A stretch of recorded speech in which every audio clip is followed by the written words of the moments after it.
उत्थानं नमो आयरीयाणं नमो वज्रायाणं नमो लोये सवसाहूणम्। पंच परमिष्टि भगवान की 1008 श्री आदिनाथ भगवान की, अंतिम तीर्थेश भगवान महावीर स्वामी की, आचार्य भगवान गुरुवर श्री विशुद्ध सागर जी महाराज जी की, जबरी मुनिषि सुप्रभ सागर जी महाराज जी की, मुनिषि प्रणत सागर जी महाराज जी की। जय जन बंधु, आप हम सब यहाँ उपस्थित हुए हैं लोकप्रिय कार्यक्रम सम्यक समाधान। जैसा इसका नाम है सम्यक समाधान, सब लोग आप सोच रहे होंगे कि क्या नाम रखा है, शंका समाधान भी हो सकता था, लेकिन ये सम्यक समाधान क्यों? तो जैसा नाम सम्यक प्रत्यय अगर ज्ञान के आगे लग जाए तो सम्यक ज्ञान होता है, दर्शन के आगे लग जाए तो सम्यक दर्शन होता है, और चरित्र के आगे लग जाए तो सम्यक चरित्र होता है। ठीक वैसे ही ऐसा समाधान जो साक्षात पंचम परमेष्टि साधु परमेष्टि से मुखारविंद से हम सभी को प्राप्त हो रहा है, इसीलिए यह जो समाधान है वह सम्यक समाधान है। प्रतिदिन की भांति देश विदेश के लोगों के जो मन में उठने वाले विकल्प है, उन विकल्प को हम लोग व्हाट्सएप के द्वारा एकत्रित करते हुए मुनिश्री के चरणों तक पहुंचाते हैं एवं मुनिश्री से उसका सम्यक समाधान प्राप्त करते हैं। आचार्य भगवान गुरुवर श्री विशुद्ध सागर जी महाराज जी की ऐसी पावन अनुकंपा रही कि मुनिषि सुप्रभ सागर जी महाराज जी एवं मुनिषि प्रणत सागर जी महाराज जी, जो कि आचार्य भगवान गुरु विशुद्ध सागर महाराज जी से दीक्षित शिक्षित साधु, उनके मुखारविंद से हम सभी को इस खोटे काल में भी ऐसी पावन जिनवाणी सुनने का अवसर प्राप्त हो रहा है। वह अहोभाग्य के क्षण की ओर बढ़ते हुए मुनिषि के चरणों में कोटिशा नमोस्तु करते हुए मुनिषि प्रणत सागर जी महाराज से यह निवेदन करते हैं कि हे स्वामी, आज के कार्यक्रम को गति प्रदान करते हुए संचालित करें। नमोस्तु नमोस्तु नमोस्तु। ओम नमः सिद्धेभ्यो। नमो अरिहंताणं, नमो सिद्धाणं, नमो आयरीयाणं, नमो वज्रायाणं, नमो लोये सवसाहूणम्। पंच परमिष्टि भगवान की, देवादिदेव 1008 भगवान नेमिनाथ स्वामी की, परम पूज्य आचार्य भगवंत गुरुवर विशुद्ध सागर जी मुनि महाराज की, परम पूज्य मुनि श्री सुप्रभ सागर जी महाराज जी की।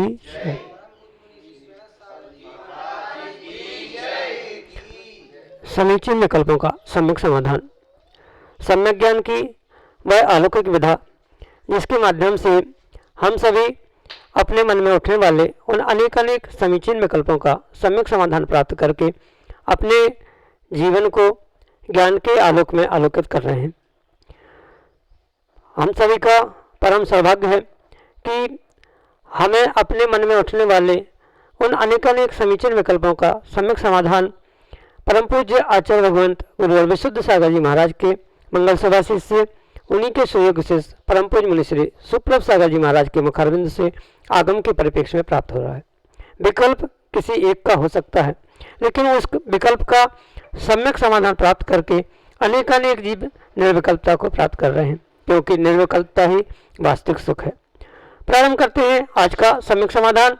और आज का पहला विकल्प विदिशा मध्य प्रदेश से श्रीमती सरला जैन परम पूज्य मुनि श्री के श्री चरणों में बारंबार नमोस्तु निवेदित करते हुए अपना समीचीन विकल्प रख रहे हैं कि महाराज जी, आज के युग में सरस्वती श्रेष्ठ है या लक्ष्मी, अर्थात मनुष्यों को पहले धन का उपार्जन करना चाहिए या विद्या का, एवं इन दोनों में किसका महत्व अधिक है। हमारे समीचीन विकल्प का सम्यक समाधान करने की अनुकंपा करें। नमोस्तु महाराज जी, नमोस्तु। ओम नमः सिद्धम। परम पूज्य आचार्य भगवान गुरुवर विशुद्ध सागर जी महाराज की जय। जय बोले मुनि सुप्रभ सागर जी महाराज की जय। चाहे आज का युग हो, बीता कल का युग हो या आने वाला कोई कल हो, प्रत्येक युग में अगर कोई श्रेष्ठतम है तो वह सरस्वती यानी विद्या का अर्जन करना, क्योंकि वह धन किसी भी प्रकार से काम का नहीं है जो विद्या से शून्य है। और विद्या के अभाव में क्वचित कदाचित वह व्यक्ति धनपति भी बन जाए, पर उसके धन की कीमत नहीं हो सकती, क्योंकि ऐसा कहा जाता है कि धन से, मान सम्मान से व्यक्ति प्रियता को तो प्राप्त हो सकता है, वह प्रिय तो बन सकता है, पर विद्या से, सरस्वती से, ज्ञान से वह पूज्य बन सकता है। इसलिए ये विशेष रूप से समझने की आवश्यकता है। मात्र धन संपत्ति भले ही वर्तमान के युग में इसको बहुत महत्व दिया जा रहा है, धर्म को भी धन से तोला जा रहा है, ज्ञान को भी धन से तोला जा रहा है, या प्रत्येक स्थानों पर धन ने अपनी एक अहम भूमिका बना के रखी है, पर ये मात्र वर्तमान के उस भौतिक युग के निमित्त से ही घटित होते हुए देखने में आ रहा है। वास्तविकता तो यही है कि किसी भी प्रकार से जो ये सरस्वती का स्थान है, वह विद्या का स्थान है, वह सर्वश्रेष्ठ स्थान मानने की आवश्यकता है। अगर उस सरस्वती और विद्या को दूसरा दर्जा दिया जाएगा तो वह किंचित भी योग्य नहीं हो सकता, क्योंकि जो धन भले ही वर्तमान में जिसके पास विद्या सरस्वती नहीं है, ऐसा जीव अगर उसे प्रकट कर रहा है, प्राप्त भी कर रहा है, तो वह पिछले पूर्व पर्याय के निमित्त से जो उसने पुण्य का अर्जन किया था उससे ही हो सकता है। और पुण्य का अर्जन ज्ञान, सरस्वती, विद्या आदि के द्वारा प्राप्त किए गए विवेक से ही होगा। माना कि धन तो बहुत सारा मिला, पर धन का प्रयोग कैसा करना है, इसके लिए ज्ञान, बुद्धि, विद्या, सरस्वती नहीं है, तो वह अन्यथा मार्ग से ही वह धन व्यर्थ चला जाएगा, और जो कि पापानुबंधी पुण्यानुबंधी पाप रूप भी प्रकट हो सकता है। यानी पुण्य से मिला हुआ धन पाप में लगा देगा, बिना ज्ञान, बिना सरस्वती, बिना विवेक के, तो आने वाले समय में न धन बचेगा न विद्या बचेगी। इसलिए प्रत्येक काल में श्रेष्ठ तो विद्या ही होती है, पर वर्तमान में तथाकथित कुछ धर्मात्मा, तथाकथित कुछ ज्ञानी जीवों के निमित्त से धन को प्राधान्य देने के कारण से धन की पूजा अधिक देखने में आ रही है, पर वास्तविकता में सर्वश्रेष्ठ विद्या ही हुआ करती है।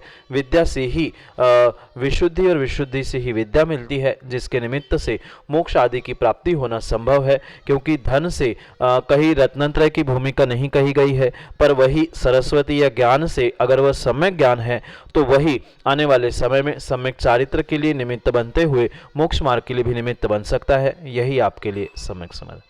सिल्की बज वासिम महाराष्ट्र से परम पूज्य मुनि श्री के चरणों में कोटि कोटि नमोस्तु निवेदित करते हुए अपना समीचीन प्रश्न रख रहे हैं कि महाराज जी, पाप और पुण्य का श्रद्धान जीव को मोक्ष मार्ग में किस प्रकार से उपकारी है? हमारे समीचीन विकल्प का सम्यक समाधान करने की अनुकंपा करें। नमोस्तु महाराज जी, नमोस्तु। तत्वार्थ श्रद्धानम सम्यक दर्शन।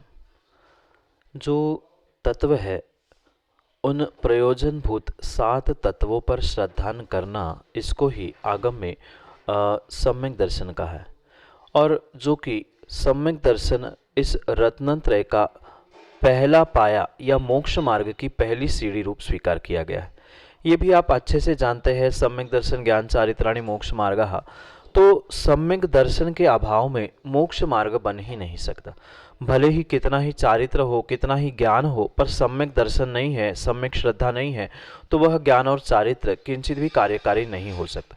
इसलिए उस कार्यकारी ज्ञान और चारित्र को प्राप्त करने के लिए सम्यक दर्शन की एक अहम भूमिका होती है।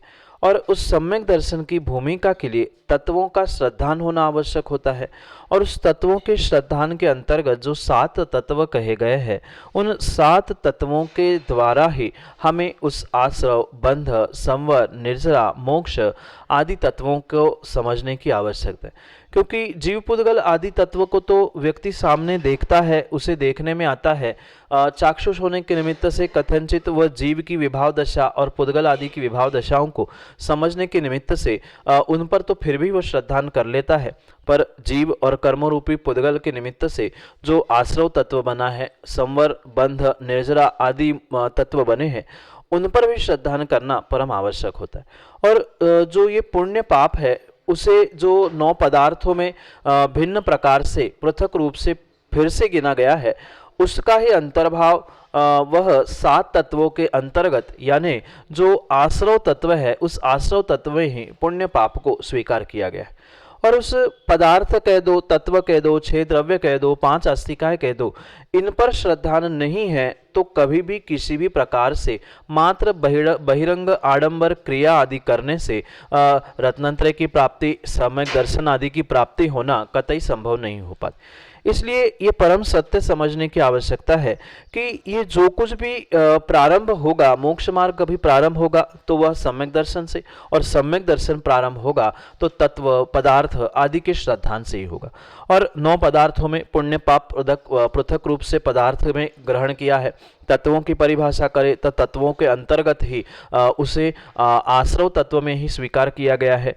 तो आश्रव के ही शुभ और अशुभ रूप भेद करते हुए पुण्य पाप रूप उसके विभाजन रूप उसके भी श्रद्धान करना, ये भी परम आवश्यक मानना होगा। इसलिए कहीं ना कहीं इस पुण्य पाप पर श्रद्धान करने से ही मोक्ष मार्ग प्रारंभ हो सकता है, अन्यथा नहीं हो सकता। इसलिए मोक्ष मार्ग का जो पहला सोपान है, उस पहले सोपान उस तत्वार्थ श्रद्धान रूपी सम्यक दर्शन के लिए निमित्त कुछ है तो ये आश्रव तत्व या पुण्य पाप रूपी 2 पदार्थ है। इन दोनों पर श्रद्धान करना, इन तत्वों पर श्रद्धान करने से सम्यक दर्शन की प्राप्ति होगी, उससे ही रत्नत्रय, उससे ही मोक्ष मार्ग और उससे ही मोक्ष की प्राप्ति संभव हो सकती है। इस कारण से मूलभूत तत्वों में इस आश्रव तत्व में पुण्य पाप को स्वीकार किया है। भले ही आश्रव तत्व हेय कहा जाता है, पर हेय कब, कहाँ, कौन से गुणस्थान में, वो भी समझने की आवश्यकता है। पहले गुणस्थानों में उस पाप को हेय समझना होगा, मतलब छोड़ने योग्य, और आगे वाले यानी 13वें 14वें गुणस्थान में उस ध्यान के द्वारा उस पुण्य का भी क्षय करने की आवश्यकता है। पाप को छोड़ने के लिए पुण्य को पकड़ना होगा और पुण्य को छोड़ने के लिए भी पुण्य को पकड़ना होगा, और तभी वह सच्चे मोक्ष को प्राप्त करने का प्रयास या मोक्ष को प्राप्त करने की संभावना को प्राप्त कर सकता। इसलिए कहीं ना कहीं पुण्य पाप ये मोक्ष और मोक्ष मार्ग के लिए बहुत प्रयोजनभूत ही है। भले ही कुछ एकांतवादियों ने पुण्य और पाप को सर्वथा ही हेय मान के रखा है, पर सर्वथा हेय नहीं है। प्रारंभिक अवस्था में पाप को हेय मानना चाहिए, और फिर जैसे ही गुणस्थान बढ़ते जाएंगे वह आगे वाले गुणस्थानों में पुण्य से ही पुण्य को निकालने के लिए पुरुषार्थ भी करना होगा। इसलिए प्रारंभिक अवस्था में पुण्य और पाप इन दोनों पदार्थों को आश्रव तत्व पर श्रद्धान करना, क्योंकि वह भी होता है, उसका भी अस्तित्व है, किस कारण से ये होता है आदि समझने से सम्यक दर्शन की भूमिका बनती है। इसलिए ये दोनों मोक्ष मार्ग के लिए पहले सोपान के निमित्त होने से कार्यकारी उपाय है। यही आपके लिए सम्यक समाधान। निखिल जैन, टीकमगढ़, मध्य प्रदेश से परम पूज्य मनीषी के श्री चरणों में बारंबार नमोस्तु निवेदित करते हुए अपना समीचीन विकल्प रख रहे हैं कि महाराज जी, वैवाहिक वर्षगांठ हो या जन्मदिन, इसे जैन धर्म के अनुसार कैसे मनाएं कि सभी के लिए प्रेरणा का काम करे। हमारे समीचीन विकल्प का सम्यक समाधान प्रदान करते हुए हमारा मार्गदर्शन करने की अनुकंपा करें। नमोस्तु महाराज जी, नमोस्तु। चाहे वैवाहिक विवाह की वर्षगांठ हो या इस पर्याय के निमित्त से प्राप्त होने वाला जन्मदिन आदि क्यों न, इस संसार में बहुत सारे जीव हैं जो उसे अनेक प्रकार के मनोरंजन के साधनों के द्वारा या भोगों को भोगते भोगते आनंद के साथ मनाने का प्रयास कर सकते, या लगभग वे करते ही वैसा ही है जो कि परिपूर्ण रूप से पापों को ही देने वाला हो सकता है, और सामान्य रूप से सभी उसी प्रकार से करते हैं। सो विशेषता या ऐसा कोई हटके कार्य करने की आवश्यकता है जिसके द्वारा वह पाप का बंध कराने वाला भी ना हो और साथ साथ दूसरों के लिए प्रेरणादायक भी हो। इसलिए बहुत अच्छा कार्य आप ये भी कर सकते हैं, कोई विशेष क्षेत्र पे पहुंचकर, अतिशय क्षेत्र, सिद्ध क्षेत्र, या आपके पास के भी कोई ऐसे स्थान पर पहुंचकर जहां आपका विशेष मन लगता हो, रुझान हो, ऐसे उन क्षेत्रों पर, ऐसे स्थानों पर पहुंचकर आप सुबह से ही भगवान का अभिषेक, शांति धारा, पूजा या कोई अच्छे से विधान आदि उस वर्षगांठ आदि के निमित्त से अवश्य ही कर सकते। साथ में अगर आपके पास समय उपलब्ध है या आपने किसी को गुरु बनाया है तो उन गुरुओं के पास पहुंचकर उनकी पूरे दिन परिचर्या करे, 24 घंटे उनके साथ बिताने का पुरुषार्थ करे, उनको आहार दे, उनकी वैयावृत्ति आदि करे, तो इस निमित्त से भी आप अपने उस वर्षगांठ को, जन्मदिन आदि आदि को एक विशेष प्रेरणात्मक रूप दे सकते।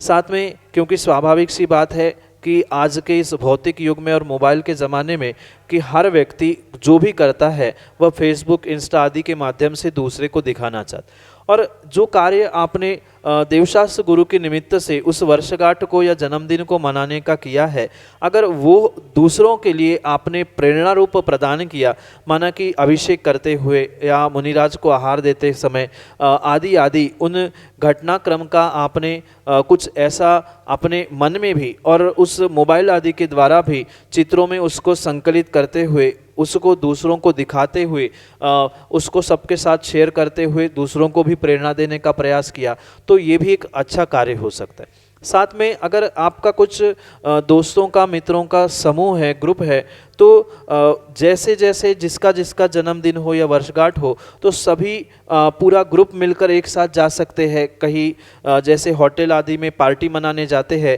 ऐसे ही समय निकाल कर पूरा जो मंडल है, ग्रुप है, वह एक साथ किसी क्षेत्र में कहीं गुरु के दर्शन करने के लिए, किसी का विहार, किसी को आहार या अभिषेक, शांतिधारा आदि कार्य करने के लिए वह एक साथ जुटकर कार्य कर सकते हैं। क्योंकि ग्रुप के निमित्त से या सामूहिक रूप से करेंगे तो वह विशेष दूसरों के लिए प्रेरणादायी भी हो सकता है। ऐसे अनेक कार्यों से आप अपने जीवन को और जीवन के उन अनमोल पलों को, जो कि भोगों में रचते पचते हुए भी कुछ अंशों में हमारे लिए पुण्य के निमित्त, दूसरों के लिए प्रेरणा के लिए निमित्त बन सकते हैं, ऐसे कार्य करते हुए आप अपने और दूसरों के लिए एक अच्छा संदेश भी दे सकते हो, जिसके द्वारा वह दूसरों को भी प्रेरणा देते हुए वे भी धर्म मार्ग पे पूजा पाठ, गुरु का सेवा, वैयावृत्ति, दान आदि के निमित्त से धर्म और धर्म की क्रियाओं से जुड़ सकते हैं। यही आपके लिए सम्यक समझ। स्मृति जैन, गुड़ा, उत्तर प्रदेश से परम पूज्य मुनिश्री के श्री चरणों में बारंबार नमोस्तु निवेदित करते हुए अपना समीचीन विकल्प रख रहे हैं कि महाराज जी, रात्रि भोजन में गृद्धता अधिक होने के कारण राग की तीव्रता रहती है। इसमें गृद्धता शब्द का क्या अर्थ है? हमारे समीचीन विकल्प का सम्यक समाधान करने की अनुकंपा करें। नमोस्तु महाराज जी, नमोस्तु। हाँ, ये परम सत्य है कि दिन की भोजन की अपेक्षा से रात्रि के भोजन में जीवों को विशेष गृद्धता होती है, जिसके निमित्त से उस भोजन के प्रति विशेष राग या विशेष लगाव हुआ करता है। उस गृद्धता शब्द को अनेक प्रकार से समझने की आवश्यकता है।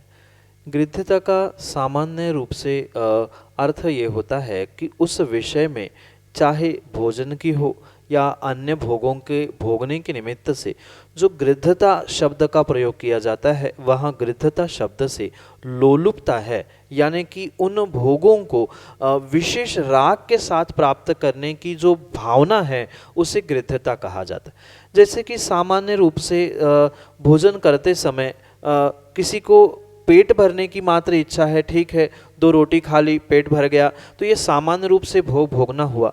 पर उस भोगों को भोगते समय भी मैं कितनी अच्छी तरह से इसे भोगूं, या उन भोगों के निमित्त से उसमें जो अति लोलुपता का, यानी मैं इसको भी खा लूँ, उसको भी खा लूँ, ये भी प्राप्त कर लूँ, वो भी चाहिए, ये भी चाहिए, आदि रूप उन भोगों को प्राप्त करने की जो विशेष राग के परिणाम है, राग की जो अति तीव्रता है, उसके निमित्त से ही उस अति तीव्रता को, राग की अति तीव्रता को ही, या उन विषयों को भोगने की जो लोलुपता है, जो आसक्ति है कि मुझे ये भी चाहिए, वो भी चाहिए, तो उस आसक्ति को, अति लोलुपता को गृद्धता के रूप में ही स्वीकार किया जाता है। भले ही शब्द कठिन लगता है, पर वह गृद्धता सामान्य रूप से समझने योग्य है। जो अति लोलुपता मात्र भोजन में ही नहीं, अपितु प्रत्येक भोगों के प्रति जो अति लोलुपता है, साथ साथ जो उन विषयों के प्रति आसक्ति है, क्योंकि 2 रोटी खाने से पेट भर जाएगा, पर शाम के भोजन में ऐसा लगभग देखा जाता है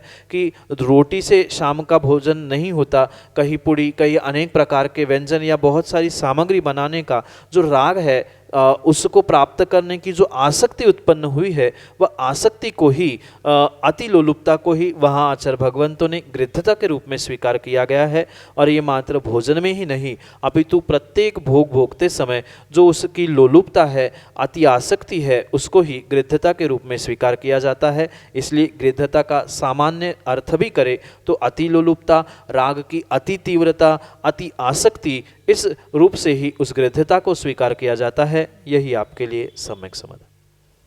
संप्रदाय जैन गजपंथा नासिक महाराष्ट्र से परम पूज्य मनीषी के चरणों में बारंबार नमोस्तु निवेदित करते हुए अपना समीचीन विकल्प रख रहे हैं कि महाराज जी 13वें गुण स्थानवर्ती सभी जीव 18 दोष रहित, 46 गुण सहित और 1234 चारित्र गुण मंडित अरिहंत जी होते हैं क्या? हमारे समीचीन विकल्प का सम्यक समाधान करने की अनुकंपा करें। नमोस्तु महाराज जी, नमोस्तु।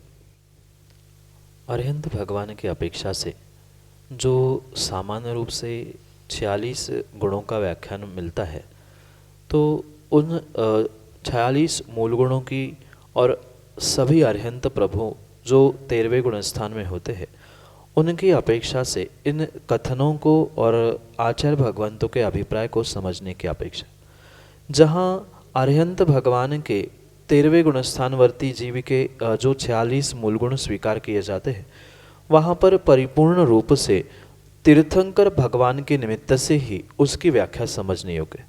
क्योंकि जो जन्म के अतिशय, देवकृत अतिशय, केवल ज्ञान के अतिशय, प्रातिहार आदि आदि के निमित्त से जो ये 46 मूल गुण प्रकट होते हैं, तो उन 46 मूल गुणों के प्रकट करने के लिए परिपूर्ण रूप से शक्ति तीर्थंकर भगवान के ही पास होती है। सामान्य अरिहंत, सामान्य केवली के पास किसी भी प्रकार से सभी गुणों को प्रकट करने की शक्ति होती ही नहीं है।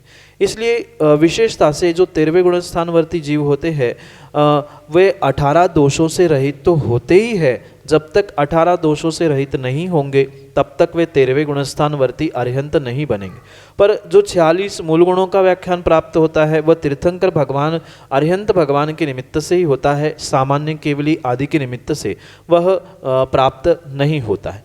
और इसी कारण से ये बहुत अच्छे से समझने की आवश्यकता है कि जो देवकृत 14 अतिशय विशेष रूप से कहे जाते हैं, वह सामान्य केवली के प्रकट नहीं होते हैं, क्योंकि जो समोषण लग्ना ये मात्र तीर्थंकर भगवान के निमित्त से ही कहा जाता है। साथ में जो सामान्य केवली होते हैं उनके निमित्त से गंधकुटी तो लगती है, पर समोषण की रचना मात्र तीर्थंकर भगवान के निमित्त से ही होती। जैसे इस दोनों में अंतर है, बिल्कुल इसी प्रकार से यहाँ पर उनके अन्य भी उन 46 मूल गुणों की अपेक्षा से अंतर है, ये भी समझने की आवश्यकता है। इसलिए सभी तीर्थंकर भगवान के 46 गुण तो होते हैं, पर सभी अरिहंत भगवान जो कि सामान्य केवली, उपसर्ग केवली, अंतकृत केवली आदि की अपेक्षा से भिन्न भिन्न प्रकार के कहे गए हैं, उन सभी केवली भगवंतों के 46 गुण होते ही है, जरूरी नहीं है। पर जो तीर्थंकर केवली रूपी 13वें गुण स्थानवर्ती अरिहंत भगवान हैं, उनके निमित्त से ये 46 गुण अवश्य ही देखने में आते हैं। और रही बात 1234 जो चारित्र के गुण कहे गए हैं, तो वे चारित्र के गुण तो उन्हें प्रकट हो जाएंगे, पर जो मूल गुण के रूप में 46 स्वीकार किए गए हैं, वे मात्र तीर्थंकर अरिहंत या तीर्थंकर केवली के निमित्त से ही समझने योग्य है। सामान्य केवली, सामान्य अरिहंतों को उन पूर्ण गुणों की प्राप्ति नहीं होती है, पर उनके वह चारित्र के गुण और साथ साथ परिपूर्ण रूप से उनके 18 दोषों का नाश हो जाना, ये तो सभी अरिहंतों का होता है। पर 46 मूल गुणों का कथन परिपूर्ण रूप से तीर्थंकर केवली की अपेक्षा से ही होता है। यही आपके लिए सम्यक समाधान। अगले समीचीन विकल्प के लिए मड़ावरा उत्तर प्रदेश से श्रीमती सुषमा जैन ऑडियो मैसेज के रूप में हमारे सामने। दो मुनिराजों के चरणों में मेरे परिवार की ओर से बारंबार नमोस्तु नमोस्तु नमोस्तु। गुरुवार मेरे छोटे बेटे का प्रश्न है कि बेईमान व्यक्ति सुखी और ईमानदार व्यक्ति दुखी क्यों होता है? मेरा सम्यक समाधान कीजिए। नमोस्तु गुरुवार, नमोस्तु नमोस्तु। श्रीमती सुषमा जैन, मड़ावरा।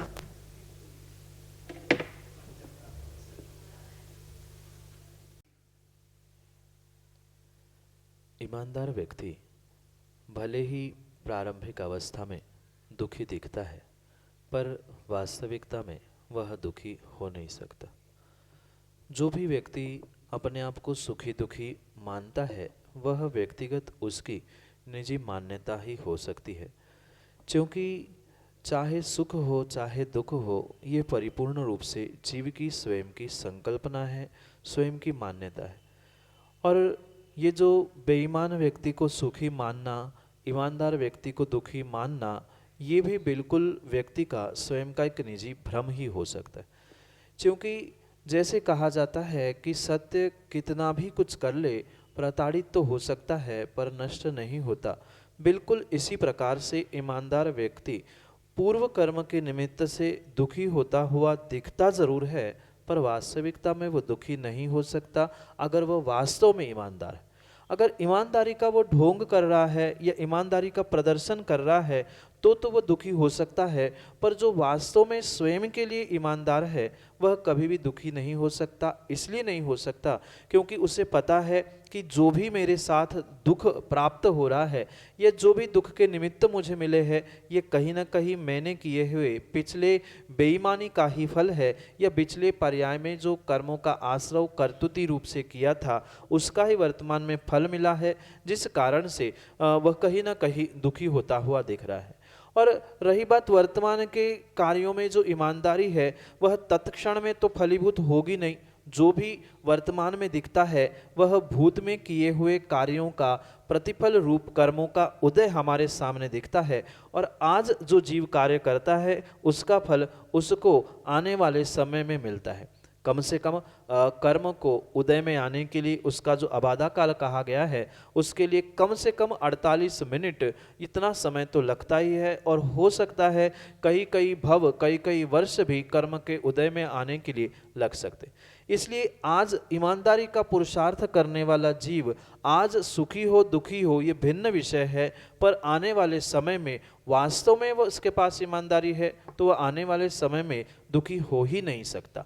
और क्वचित कदाचित पिछले तीव्र पाप कर्म के उदय से, जो कि उस समय पे उसने की गई बेईमानी के निमित्त से जो आश्रवबंध कर्मों का किया था, जो वर्तमान में उदय में चल रहा है, ऐसे कर्मों के निमित्त से वह भले ही दुखी होता हुआ दिख रहा है, समझ रहा है, पर उसे ये भान होता है, क्योंकि वह वास्तव में ईमानदार है, तो उसे भान होगा कि मैंने पिछली पर्याय में ऐसा काम किया था जिसके निमित्त से आज मैं दुखी हूँ। इस प्रकार से वह अपने ईमानदार भावों के द्वारा उस दुख के दिनों में भी ईमानदारी से दुख को प्राप्त ना करते हुए उसमें भी सुखी होने का प्रयास करता है, या दुखों को अपनी कर्तुती अपनी भूल मानते हुए पुनः मैं वह भूल ना करूं, इस प्रकार के भावों के साथ सुखी होने का पुरुषार्थ करता है। इसलिए ये मान्यता व्यक्ति की तभी हो सकती है वह जब वह मात्र दुनिया को दिखाने के लिए या दूसरों के लिए ईमानदारी को प्राप्त कर रहा है या ईमानदार है, पर जो निजी रूप से स्वयं के लिए ईमानदार है वह कभी भी दुखी ना हुआ था, ना है, ना होगा। भले ही दुनिया को वो दुखी सुखी होते हुए दिख रहा है, पर जिसका ईमानदारी से स्वयं का निर्णय है जो जो मैंने किया है वो मुझे प्राप्त होगा, ये ईमानदारी का निर्णय जिस ईमानदार व्यक्ति के पास है वह दुख के दिनों में भी दुखी नहीं हो सकता। क्योंकि दुख के दिन आना, कष्ट के दिन आना, विपरीत परिस्थिति आना, ये तो कर्माधीन हो सकता है, पर उनके दिनों में उन दिनों में हमें दुखी होना नहीं होना ये आपके परिणामों पे और स्वयं के निर्णय पर स्वाधीन हुआ करता है। इसलिए ईमानदार व्यक्ति कभी भी दुखी हो ही नहीं सकता। पिछले कर्मों के निमित्त से दुख का उदय, कर्मों का उदय होने पर भी वह ईमानदार है, इसलिए वह दुखी न था, न है, न रहेगा। यही आपके लिए सम्यक समाधान। जय जन बंधु, हम सभी अभी लाभ ले रहे थे सम्यक समाधान इस कार्यक्रम का। प्रतिदिन यह कार्यक्रम 5:13 पे सुप्रभ ओवाच इस यूट्यूब चैनल के माध्यम से प्रसारित होता है। आज हर घर में स्मार्टफोन है, स्मार्टफोन में यूट्यूब का ऐप होता है। यूट्यूब के ऐप पे आप सर्च पे जाके सुप्रभ ओवाच सर्च करिएगा। सुप्रभ मुनि श्री सुप्रभ सागर जी का नाम सुप्रभ, वाणी का पर्यायवाची नाम ओवाच, सुप्रभ ओवाच यह यूट्यूब चैनल का नाम है। आप उसके माध्यम से यूट्यूब पे सर्च करिएगा। प्रतिदिन यह कार्यक्रम 5:13 पे यूट्यूब चैनल पे प्रसारित होता है, सम्यक समाधान इस नाम से। 8707548811। नोट करिएगा नंबर 8707548811। यह व्हाट्सएप का नंबर है। यह व्हाट्सएप के नंबर पे आप अपने विकल्प हम तक पहुंचा सकते हो। 8707548811। यह व्हाट्सएप का नंबर पे आप अपने ऑडियो मैसेज, वीडियो मैसेज या टेक्स्ट मैसेज या इमेज के साथ अपना विकल्प हम तक पहुंचा सकते हैं। कार्यक्रम में वो सम्मिलित करते हुए उसके सम्यक समाधान आपको यूट्यूब के माध्यम के द्वारा सुनाए जाएंगे। samyak.samadhan@gmail.com यह हमारे जीमेल की आईडी है। आप जीमेल की आईडी का प्रयोग करके भी अपने विकल्प हम तक पहुंचा सकते हो। प्रतिदिन मुनिषी के प्रवचन शाम को 7:40 पे जिनवान टीवी के माध्यम से प्रसारित होते हैं। आप घर बैठे मुनिषी के कार्यक्रम का, मुनिषी के प्रवचन का लाभ एवं अद्भुत ग्रंथ आचार्य भगवान शिवकोटि महाराज विरचित रत्नमाला, इस ग्रंथ का जो आज तक उजागर नहीं हुआ था, ऐसा ग्रंथ जिस पे मुनिषी ने अपनी ओजस्वी वाणी से प्रवचन किए थे, उस प्रवचन के अंश प्रतिदिन शाम को 7:40 पे जिनवान टीवी के माध्यम से प्रसारित होते हैं। आप घर बैठे प्रवचन का लाभ एवं स्वाध्याय कर सकते हैं। आज के लिए इतना ही। शेष अन्य कार्यक्रम के साथ हम आप तक जुड़ते रहेंगे। तब तक आप देखते रहें सुप्रभुवाच और मुनिषी के चरणों में कोटिशा नमोस्तु नमोस्तु नमोस्तु।